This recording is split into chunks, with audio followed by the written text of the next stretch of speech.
Good evening, and welcome to another episode of the Defender Fitness Alliance show. First and foremost, thank you guys again for being part of the alliance. Thank you all for the support, and please continue on to pass along the community what we're doing here and what we're trying to build. All right. So with that being said, I want to introduce our guest for this evening. He is an Army veteran. He is the co-founder of Project Echelon and the director of Veteran Relations. I want to welcome our very special guest, Eric Beach. Eric, first off, thank you for coming on the show. Please tell us a little bit about yourself and what you're up to now. Yeah, so thanks for having me. And it's always a good opportunity to share kind of my story. It's a passion of mine, and it helps me go from where I was to where I am now and where I'm going. So currently, I'm a father, a husband. I've got two little girls, and triathlon has kind of been a big part of my life for the last 3 years, which it really did serve as the changing point for my own journey of transformation from suicidal to self-aware, healing, purposeful individual who is ready to serve others and give back. So that's where I am right now, I guess. Awesome, man. So you kind of mentioned it. So how long did you serve, and how was the transition out of the uniform for you? Yeah, smooth as butter, just easy. Yeah. I was serving I signed up for 4 years. I ended up getting medicaled out after about 3.5, with one tour to Iraq in 2003 through 2004. And leaving it, it was weird because back in 2003, post-traumatic stress, these things weren't really something that we talked about. Yeah. And there was a lot of shame around it, and I think we've done a lot to get away from the shaming of it. But when I first admitted I had a problem because I was not sleeping, I was starting to hear voices because my brain was so tired, and that's when I finally went like, "Hey, this isn't right. Like, I'm not okay." And as soon as I did that, a lot of people who hadn't even deployed yet started coming after me, calling me weak and ineffective and broken, and just a lot of nasty stuff. But right. Ended up getting chaptered out. And when I left the military, it was a fractured identity is the way I describe it, because I went into the military hoping it would help me. I didn't know it at the time, but I was hoping it would help me define what a man was.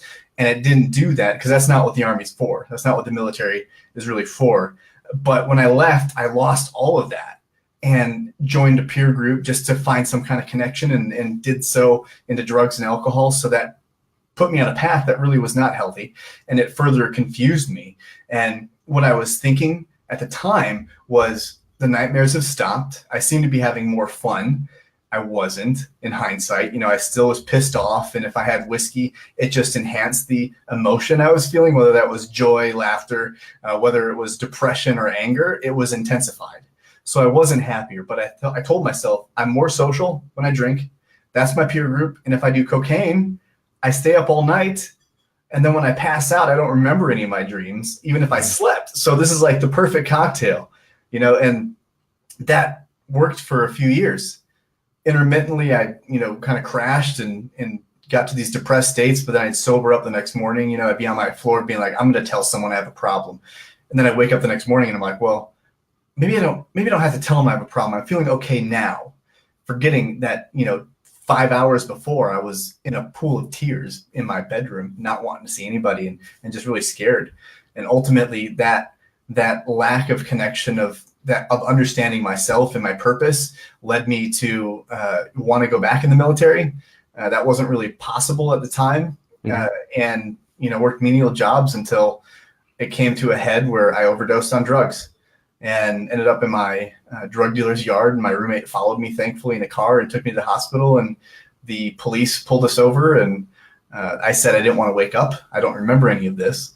And then I woke up, in the ER for a flash, drinking charcoal, getting catheterized. And then I woke up in the psych ward, and that was kind of a transformative experience. It didn't change me, but it led to me waking up, and I had a police hold, and I had to go to court, and it was either 6 months of rehab or 3 months living under parental custody. And as a 22-year-old who had been to war, the idea of living with my parents didn't really fit my dynamic of what a man was. or what a warrior was.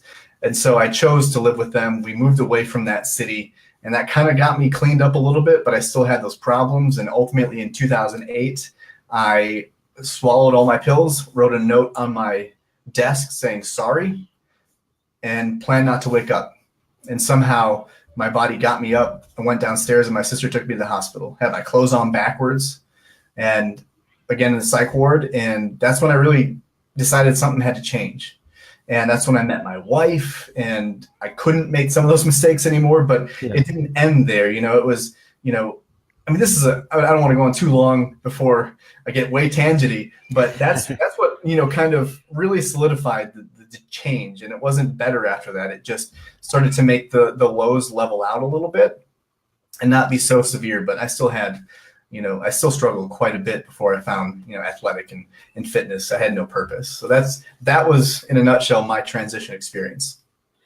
So it seemed like, I mean, I know you talked a lot, brought up a lot of issues, but it seemed like you kind of lost your way. You said it earlier. You lost your identity and your purpose, right?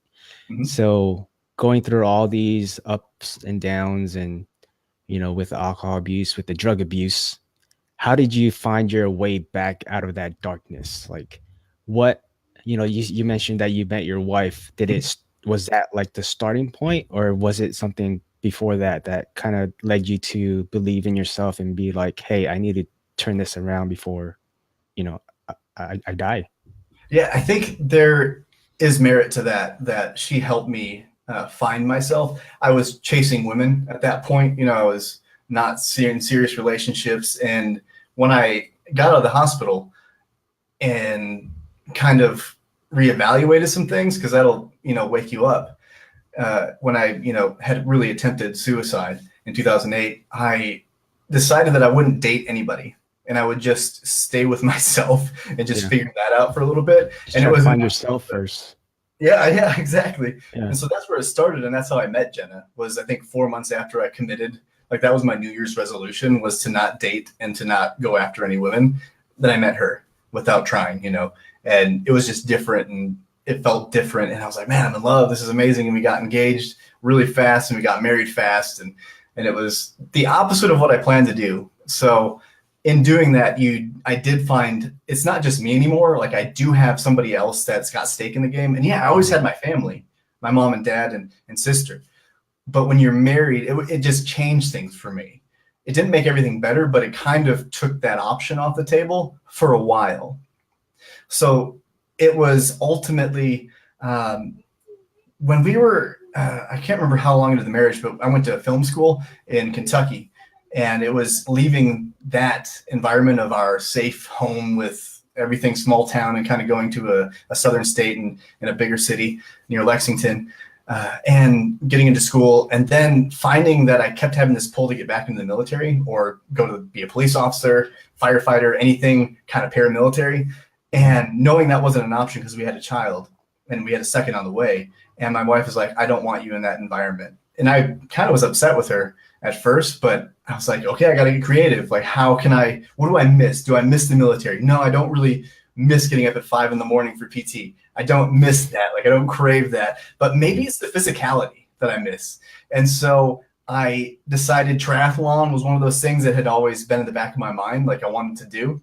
And so I was like, let's do a triathlon and see if that physicality can help me feel like I did in the military. And that was probably the biggest turning point, is starting that journey and rediscovering my physicality. So like, what led you to, I guess, try triathlons? Like, was that just like out of the blue, this is what I want to do? Or was this something that you had interest in before, years before? Yeah, I did. It was a curiosity before I joined the military. And for some reason, my mom remembered that. And when I got out of the military, she bought me this book, How to Do Your First Triathlon. And I was like, cool. And I put it on the bookshelf, never read it. I still haven't read it. I don't know where it is. But it replanted that seed, And so years later, I was, wanting to do it. I was in a really bad place. I was in an environment that was really weird. I'm, 25 at this point, and I'm in college with freshmen that are 18 and hadn't been to war and didn't really understand. And it was just weird. And I wasn't in the dorms and I was alone and met a guy who had done an Ironman. And I was like, Ironman, I don't even fully understand what that is, but triathlon, like that, yeah, I remember wanting to do that. And so it was kind of the looking up to somebody who had done it that reminded me of an old passion that I had. And that was my process. So with that triathlon, how long have you been doing that? I've been doing triathlon for 3 years. Okay. And just talking about your nonprofit, how did that come about with the Project Echelon? Yeah. Did that come through just with you doing the triathlon and meeting other veterans? Yeah, Or? it's interesting because I was just reflecting on this the other day. And so I didn't have money for a triathlon. I didn't really have money for a bike and all the gear that you kind of need. It's an expensive sport if you want it to be. But what happened was I needed to find a way to make money to afford the entry into a triathlon, even a $70 entry. And so I started blogging about it. Like, I'm gonna try this, and I need to save myself, kind of an attitude. And then I had a friend, or my wife did, whose husband is a professional cyclist. And so he knows all about running, collegiate All-American runner, and then now pro cyclist. And so my wife's like, hey, reach out to Eric. And I was like, it's a good idea. And I'm like, hey, Eric, we know each other a little bit. What kind of bike do I get for triathlon? And he's like, oh, here's the the intro to biking, tri bikes, road bikes, and all of this. And so I was like, okay, cool. Like, I have someone who is a civilian and they're helping me understand how to get into the sport that I want to do, that I don't know how to do. And so he helped me get into kind of a training plan a little bit. And eventually I completed the triathlon. And after my first sprint, it was a super sprint. So 400-meter swim, a 13-mile bike, and then a 5K. So after that, he looks at me, or he calls me and says, hey, what do you think about a nonprofit? Like, with our relationship, what we just did, my team, his cycling team, was looking to rebrand for a cause, and he's passionate, a lot of military in his family, and was passionate about veterans, and saw me healing through it. And I was like, dude, that's awesome. Yeah, let's do that. So really, it was born out of my own need to save myself and create things that would remove a barrier to an expensive sport that was ultimately really healthy for me. So it was a necessity. It was my necessity that we created this nonprofit. And then through the next, 3 years, we really developed the business side of it and have helped several, veterans do the same thing I've done. And it was ultimately realizing that civilians and veterans need to come together, understand how to support one another, and understand how to be supported and how to model that for other people. So with creating the nonprofit Project Echelon, what's been the best moment so far, or moments that you've had with the nonprofit, and how long has it been out for? Yeah, 3 years, and we've had a lot of good memories. We've had it's been a labor of love for sure. But honestly, I could say some ones that were selfish to me in the sense of completing my first Ironman. That was an amazing experience, that I could be empowered and supported by people to do that. I mean, the entry fee is $750. So if people cared enough about me and I allowed them to care enough to help me pay for this and travel and all of that. And that was a big moment for me. I mean, there's so much wrapped in that moment, but recently, yesterday, was one of the best moments I've had. I mentor veterans, and one of the veterans I'm talking to, he's up in Alaska, and he's telling me how we were the first program that stayed true to their word and actually helped him in a way that none of the other programs that he's been to have done. And so hearing veterans embrace what we're offering and say it's changed them and it's empowered them is like, I get pumped up for that, because that's what we're here to do. And so now that we're actually helping veterans and we're seeing the impact, weeks and months down the road, like every time I get that message, I get super jacked up. And that's been my favorite so far. A lot of cool things, but I have to say that's my favorite. So how many veterans have you guys had in the program with the Project Echelon? Well, this year, up to this point, we have helped 54 in different capacities. We have some that just need help getting to a race. So we have, covered entry fees. We've offered some services as far as educational pieces, some training plans. We've also helped, I think, something like 12 really intensively, like weekly contact with elite athletes. Our cycling team, has that function to become a coach to these veterans. And so we've had 12 of those. We just added 2 more, and we're hoping to double that next year. And that would essentially be about 20 veterans in really close contact, Right. getting coached, getting trained on a weekly basis, or at least monthly. Man, Eric, man, that's awesome. Commend you guys, you and your team, for helping out so many veterans, and in your community, right? In the triathlon community. So talking about helping out the veterans and some of the best moments you've had. There's has to be in some sort of challenges that you guys have faced, right? What are some of those challenges that you're facing, or that you guys have faced, that you want to share with the audience? The number one thing that comes to mind is funny to me, because I never anticipated it being the problem. And that was, I have this money and I want to help you, and nobody wants help. It's like, we did all this work to raise this money and nobody wants it. Then people that would get help be like, oh, I don't want it. Just help me with coaching and stuff. And I'm like, did we need to make the nonprofit? Like, what did we do this for? We've crested that. So we have some programs in place, but that was the first wall we hit. We're like, what the heck? How do we rebrand this? And so we really focused on becoming a more people-centric organization, where it's about the relationship. And if we don't raise the money, it's okay. We created a grant program for, $300 goes to the veteran to get race kits, gear for training and things of that nature, nutrition, just to kind of help them give a boost, race entry fees, whatever they want to use that for.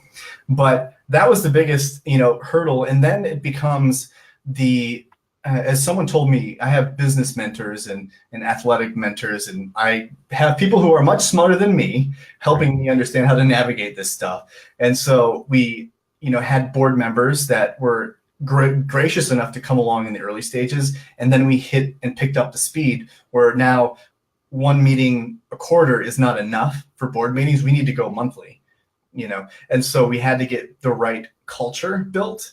And the culture that we wanted was people who really are passionate, who are passionate about sharing our vision, about sharing our mission within their own social networks, and investing their own skill sets and proficiencies to help us become very strong where we are very weak.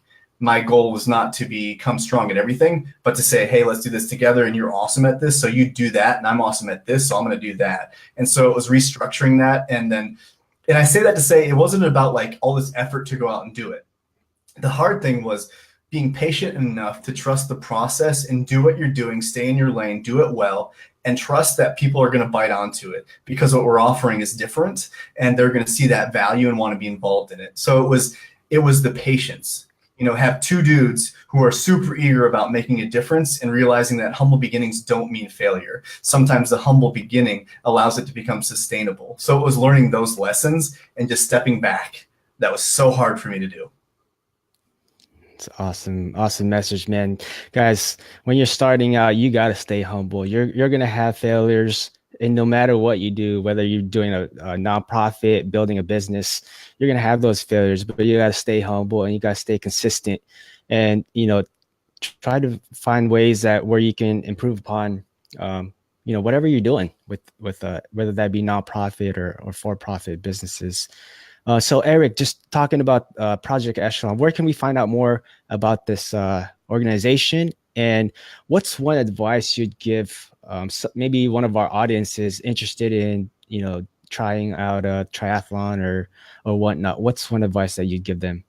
Well, first, you can find our website, www.projectechelon.org. So that's projectechelon.org. We're on Facebook at the same. And you can also, we have a community. If you want to get in to learn and ask questions, just search at the Echelon, and we request to join. We'll bring you in. We're doing some special teachings about different sport specific aspects, as well as emotional discovery and all of this, special content that you won't find on my podcast, which is The Art of Endurance. First, I'm actually starting a series where we break down triathlon, and that'll go live next week on my podcast, where we take Awesome. the nutrition aspect, we take the transition within triathlon, what to pack, why you need what you need, and open water swimming. So there's so much to know about it. But the biggest piece of advice I have to give for triathlon, and it was the same advice I had to take, was to just sign up and give yourself at least 6 months and start small. If you're not an active athlete like I wasn't, I mean, in the military, I was running 7-minute miles.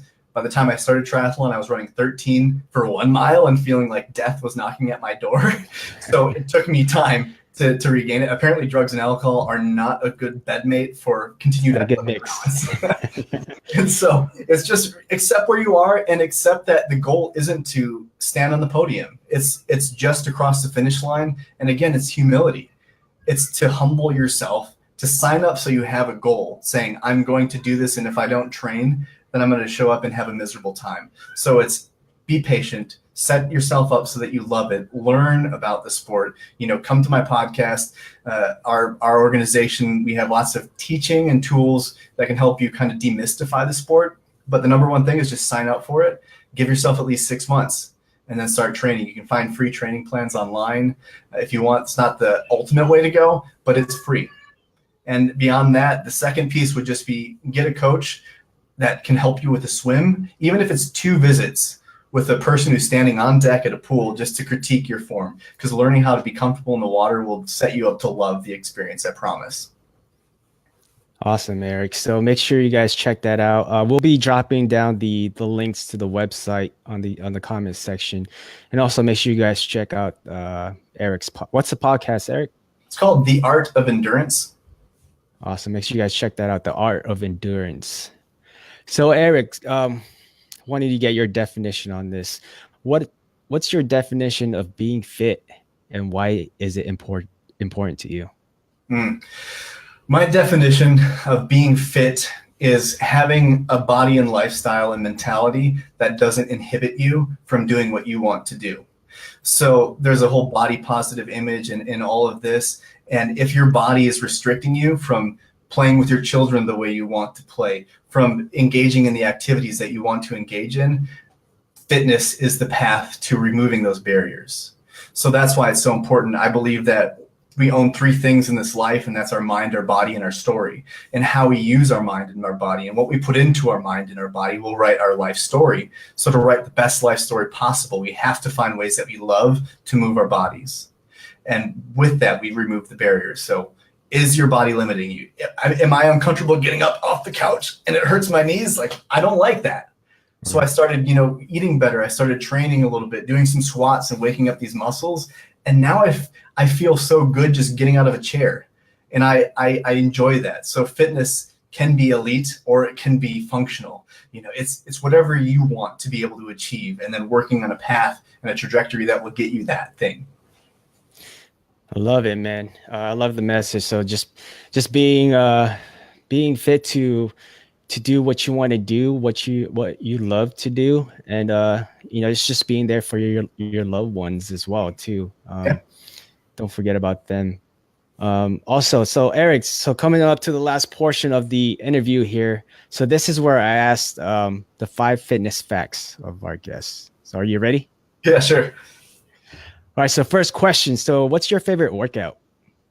My favorite workout, that's a tie. I love when I'm in a training build for a triathlon, I love the long ride or the trainer bike rides, because I get caught up on my Netflix shows and I can do all the binging that I want that I don't get to do as a family man or that my wife doesn't like. So that's probably my favorite. And then recently I've been enjoying squats, which is something I've hated all of my life. So the fact that I enjoy it is becoming my favorite for sure. Hey, bonus question. What's your favorite Netflix original? Oh my goodness, Netflix original. That's hard. I not Netflix original, I guess. I was gonna say The Blacklist, but that was on cable and now it's Netflix. But oddly enough, what is it called? Insatiable? Have you seen that one? I'm not. I'm still stuck on Narcos. Nice. Yeah, Insatiable is one that I probably don't want to admit that I like, because it's about like this crazy beauty pageant, like kids beauty pageant, like high school, and it's the psychotic dynamics of really weird relationships, and it's hilarious to me. But yeah, it's and my kids used to watch Hey Jessie on Disney, and it's the lead actress from that now is doing this, so it's cool to see her in a different different role, completely different. All right. So, what's your least favorite? My least favorite is specific workout. I don't know what it's called, but it's shoulders, and you lean forward like this with little weights, and then you open and close them like a door hinge or something. Oh, And like the flies? yeah, it's That's one fun. that I've never done, but I can only do it with like 5 pounds, and I'm like, it reminds me of the military where you're doing shoulder press with nothing, and you're like, I'm doing 200 of these, but everyone's just struggling. So I think that because it makes me feel like so weak, you know. All right. So, next question. If you had to choose one person you can train with, who would it be and why? Oh man, who would I train with? I would I would have to say Adam Hill, and he was on the show Quest for Kona with me. He's in California. He's on my podcast a lot. He To train with him would be amazing. Like he coaches me, but to train with him, his philosophical approach to exercise is so synergistic to mine. I just can't imagine if we were on a ride or a run together, he would have to slow way down because he's so much better than me. But I just couldn't imagine the conversation and the depth that we could go and uncover. So I would love that. But you want somebody like that, though. You want somebody that's a little, a challenge. Mhm. And, Yeah. Oh, he yeah. would be a challenge. So the next question, recommend a book for our listeners to read. I would recommend The Road Less Traveled by M. Scott Peck. It's a book that redefines psychology and has really helped me understand shifting my perspective of how I love. And that the book kind of talks about love is defined as the willingness to extend oneself to the spiritual development of another or one's self. So it's not about what love can bring you. It's about how you extend yourself to other things and also self-care. There's so much more in that book, but it really changed the way I approach my own emotional states. So it's a fantastic read. Awesome. The road less traveled. Mm-hmm. And final question, tell us your favorite quote and why. My favorite quote is from Mary Oliver, and I'm going to butcher it probably, but it goes something like this. Once someone I loved once handed me a box of darkness, and it took time, but in time I realized it too was a gift. And what that means is that we all have trauma in our life. Some we don't look at who has worse trauma, but it's something that was traumatic to you. And you can think of it as like this box that was handed to you. You know, whatever the box is, it's a box of darkness. It happened. We can't change the fact that it happened, but if we let it, it will empower us to help people who were given that same box of darkness. So for me and not my nonprofit, that's what I'm doing is I'm helping soldiers, veterans, Marines, whoever you are, and their families who have been handed the same box of darkness that I was handed, understand how to open it, unpackage it, and let it empower them, because things happen and we have to give them a reason because they did happen. We can't erase that. So I love that quote. That's an awesome quote, man. You can let it empower you, or you can let it, I guess, motivate you, Yeah. disempower you. Yeah. So I got one final question for you, Eric. How can I further help you? Man, if you can share the message and let people know, if you see someone who is wanting to get involved in sport, any endurance sport, whether it's running, biking, we've helped people with yoga, we've helped people get into cycling races, whatever it is, athletically, weightlifting, we've helped people do that too. Let them know we exist. Send them our way, give them the website, give them the podcast, just give them some way to look at us and say, what they're doing is what I need, or I'll pass. It's just making an option. That's all I can ask for. Awesome, Eric. And then, that's best thing we can do is, share the message for those of you guys are doing great things out there. If you guys see them, let us know and bring it to our attention. That way we can share their message and their story as well. And they can, in turn, help out a lot more people out there in the world. So Eric, I want to thank you for your time. Um, Thank you for being part of the Alliance. And guys, I'll be dropping down the link. Make sure you guys check out that nonprofit Project Echelon, and also check out his podcast. Say that podcast again. The Art of Endurance. The Art and Endurance. All right. So once again, thank you guys. Eric, thank you for coming on, and we'll see you guys soon. Until then, keep changing lives.